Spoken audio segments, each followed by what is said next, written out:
আলহামদুলিল্লাহ, চীনের মানুষ যে বাংলাদেশকে কতটা ভালোবাসে এই ভিডিওটা না দেখলে হয়তো বুঝতে পারবেন না।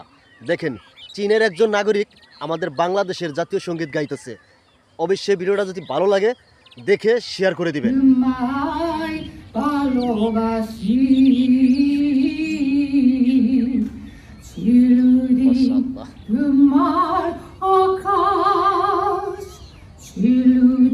We can stand.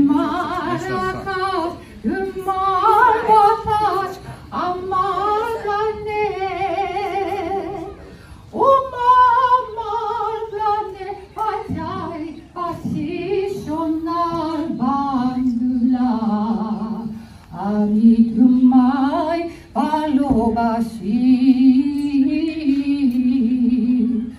ও মা ফাগুনে তু আসে মনে মনে পাগল করলি মুড়ি হায় হায় রে ও মা ফাগুনে তু আসে মনে মনে পাগল করলি ও মা